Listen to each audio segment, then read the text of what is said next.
Hello दोस्तों, मैं मोहित ठाकुर आज आपको बताऊंगा कि रियल एस्टेट सेक्टर में रेरा इतना जरूरी क्यों है। मैं इस वीडियो में आपको बताऊंगा कि आप as a builder, as a customer अपने अधिकारों की सुरक्षा कैसे कर सकते हैं रेरा के माध्यम से। अगर आप रियल एस्टेट में इन्वेस्टमेंट करते हैं या फिर रियल एस्टेट से जुड़े हुए हैं या फिर भविष्य में रियल एस्टेट में इन्वेस्टमेंट का प्लान कर रहे हैं तो यह वीडियो पूर्णतः आपके लिए ही है। इस वीडियो की सारी जानकारी के लिए इसको आखिर तक जरूर देखें। हमारे सोशल मीडिया अकाउंट्स पे काफ़ी कस्टमर्स ने, हमारी ऑडियंस ने हमको क्वेश्चंस किए हैं रिलेटेड टू रेरा कि रेरा क्या होता है, रेरा क्यों आया हुआ है, रेरा में आईडी कैसे चेक करें, अगर हमारे साथ फ्रॉड हो गया है तो हम कैसे कंप्लेन करें, और अगर बिल्डर हमारे रेरा में कंप्लेन करने के बाद भी उसका वो नहीं निकल रहा, निष्कर्ष नहीं निकल रहा, तो हम आगे क्या प्रोसेस करें। ऐसे काफ़ी सारे क्वेश्चंस हमारी ऑडियंस ने पूछे हैं, तो कुछ हमारी टीम ने उसमें से क्वेश्चंस को शॉर्टलिस्ट किया जिसके हम आंसर आपको अपनी पूरी स्टडी के आधार पर देते हैं आज। पहला क्वेश्चन है कि रेरा की जरूरत रियल एस्टेट सेक्टर में क्यों पड़ी। काफ़ी बिल्डर्स ऐसे हैं जो तय समय पर कस्टमर्स को पोजीशन नहीं दे पाते हैं,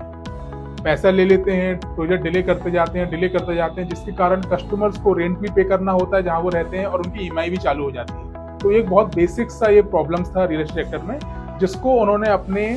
रेरा के अंतर्गत लाया गया है कि अगर कोई भी बिल्डर अब कस्टमर को पैसा टाइम पे नहीं देता है, पोजीशन टाइम पे नहीं देता है, तो उसको रेरा के मुताबिक तय समय पे ब्याज भी देना पड़ेगा और उसका जुर्माना भी पे करना पड़ेगा। सेकंड क्वेश्चन है कि मैंने कोई प्रॉपर्टी खरीदी और अगर 1 साल बाद उस अपार्टमेंट में जो अपार्टमेंट लिया है उसमें लीकेज प्रॉब्लम्स है, कंस्ट्रक्शन जो क्वालिटीज है वो उतनी अच्छी नहीं है, तो क्या मैं रेरा में कंप्लेन कर सकता हूँ। तो हाँ, अगर ऐसा कोई प्रोजेक्ट आप ले रहे हैं जो अंतर्गत रेरा के अंतर्गत आता है और आपने अगर बिल्डर से एग्रीमेंट में जो भी चीजें मेंशन की हैं कंस्ट्रक्शन क्वालिटीज में लेके,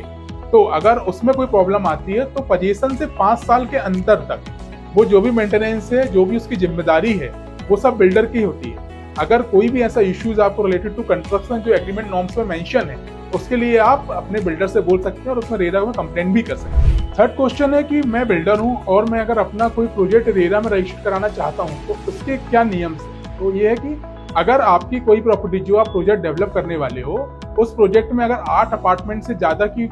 यूनिट्स हैं आपके पास, या जो भी आपका लैंड एरिया है वो 500 वर्ग मीटर से ज्यादा है, तो आप उसको रजिस्टर्ड में रेरा में रजिस्टर करा सकते हैं।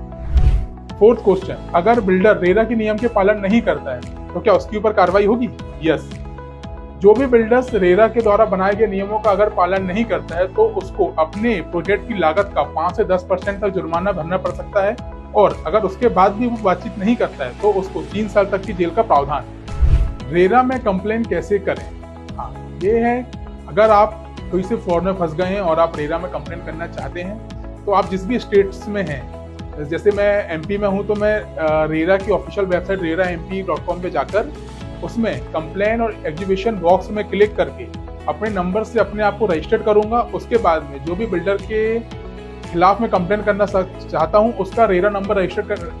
नंबर डालने के बाद मैं उसको उस पर कंप्लेन कर सकता हूं। रेरा को लाने का गवर्नमेंट का मकसद सिर्फ एक ही है कि जो भी बिल्डर अपने कस्टमर्स को जो भी कमिटमेंट कर रहा है डेवलपमेंट के लिए, उस डेवलपमेंट के कमिटमेंट को फुल करवाना ही रेरा का मकसद है। इस तरह के वैल्यूएबल रियल एस्टेट कंटेंट को जानने के लिए YouTube पर मेरे पेज मोहित ठाकुर को सब्सक्राइब करें और भी सोशल मीडिया प्लेटफॉर्म पे हमको फॉलो करें। Thank you.